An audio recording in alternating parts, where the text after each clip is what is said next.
કેટલાક સંતો પોતાનું નામ પથ્થરમાં નથી કોતરાવતા, તેઓ પોતાનું અસ્તિત્વ લાખો જીવનોમાં વાવી દે છે. સદગુરુ આપની વાત કરવી એટલે એક વ્યક્તિની વાત કરવી નથી, એક વિચારની વાત કરવી પણ નથી. તમારી વાત કરવી એટલે એવી જીવન પદ્ધતિની વાત કરવી જેમાં ભજન છે, સાધના છે, શિવ શક્તિ છે, કાષ્ટમૌન છે, ભક્તિ છે, સેવા છે, આશીર્વાદ છે, પૂજા છે, સત્સંગ છે અને દરેક પીડાતા માણસમાં ભગવાનનું દર્શન પણ છે. દુનિયાએ ફક્ત મંદિરોમાં જ ભગવાન શોધ્યા, તમે દર્દીમાં ભગવાનને બેઠેલા જોયા, દર્દી નારાયણને જોયા. આપે દર્દીના દુઃખ પર મમતાનો મલમ લગાવ્યો, આપે આંખમાં આંસુ લઈને આવેલા માણસના ચહેરા પર સ્મિત લાવ્યું. આપના માટે માનવ સેવા એ જ પ્રભુ સેવા બની. આપના આશીર્વાદથી ચાલતી સ્વામી શ્રી નિર્દોષાનંદજી માનવ સેવા હોસ્પિટલમાં દયા મળે છે, વિશ્વાસ મળે છે, સારવાર મળે છે અને છેલ્લે આશીર્વાદ લઈને માણસ પાછો ફરે છે. અહીં દર્દીને પૂછવામાં આવતું નથી તમારી પાસે કેટલા રૂપિયા છે, અહીં એ પૂછવામાં આવે છે તમને શું તકલીફ છે, કારણ કે અહીં કેશ કાઉન્ટર નથી, અહીં કરુણાનો વ્યવહાર થાય છે. અહીં દર્દી નારાયણ છે, દવા પ્રસાદ છે અને સેવા જ પૂજા છે. અહીં ત્રણેય સમયનું ભોજન દાન નથી, એ તો અન્નપૂર્ણા માતાની આરતી છે. અહીં દર્દીને અપાતું ગાયનું દૂધ માત્ર પોષણ નથી, એમાં ગૌ માતાના આશીર્વાદ ભળેલા છે. અહીં પ્રસૂતા માતાના હાથમાં મુકાતી સુખડી મીઠાઈ નથી, એ નવા જીવનનું મંગળ ગાન છે.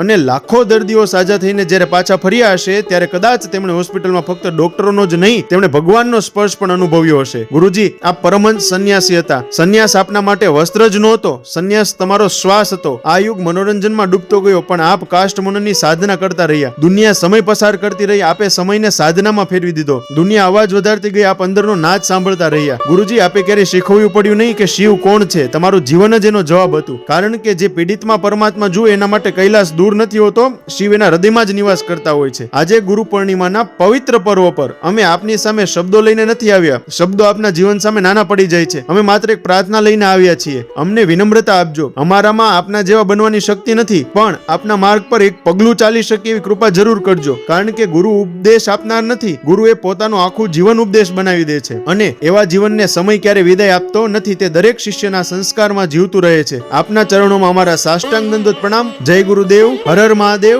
ઓમ નમો નારાયણ.